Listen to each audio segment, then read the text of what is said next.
যুক্তরাজ্যের লেবার সরকার নিশ্চিত করেছে যে আগামী বছর কাউন্সিল ট্যাক্স 5% বৃদ্ধি করা হবে, যার ফলে গড় প্রতি প্রত্যেকটি পরিবারে বিল 100 পাউন্ড পর্যন্ত বাড়তে পারে। প্রধানমন্ত্রীর প্রেস সেক্রেটারি বুধবার বলেছেন, স্থানীয় কর্তৃপক্ষ যে পরিমাণে বিল বাড়াতে পারে সেই সীমাও একই থাকবে। সংসদে প্রধানমন্ত্রী কিয়ার স্টারমারকে প্রশ্নোত্তর সেশনে কনজারভেটিভ নেতা কেমি ব্যাডেনচ জিজ্ঞাসা করেন তিনি কি কাউন্সিল ট্যাক্সের সীমা ধরে রাখবেন কিনা। সে বিষয়ে সরাসরি কোনো উত্তর দেননি প্রধানমন্ত্রী।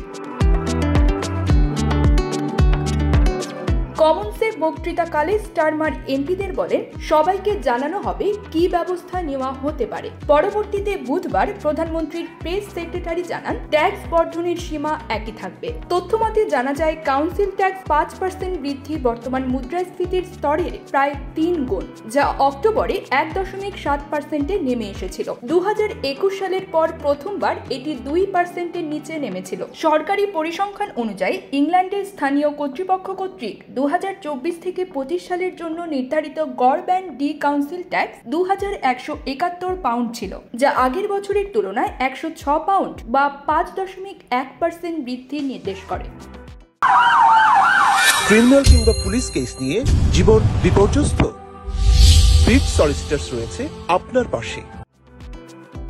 ব্যাডেনচ ইংল্যান্ডের তহবিল সংকটে থাকা কাউন্সিলগুলির জন্য সরকারের তহবিল পরিকল্পনা সম্পর্কে প্রধানমন্ত্রীকে চাপ প্রদান করেন। স্টারমার টোরিদের অভিযুক্ত করে বলেন কনজারভেটিভ দল স্থানীয় কর্তৃপক্ষকে একেবারে বিপর্যয়কর অবস্থায় রেখে ক্ষমতা ছাড়ে। সাম্প্রতিক বছরগুলোতে ট্যাক্স বৃদ্ধি 2.99%-এ সীমাবদ্ধ ছিল, যখন সোশ্যাল কেয়ারের জন্য দায়িত্বপ্রাপ্ত কাউন্সিলগুলির জন্য অতিরিক্ত 2% ট্যাক্স বৃদ্ধির অনুমোদিত ছিল। কাউন্সিলগুলির ট্যাক্সের হার 5% পর্যন্ত বাড়াতে পারে, তবে তার বেশি বৃদ্ধি করতে সরকারের অনুমতি বা গণভোটের প্রয়োজন হবে।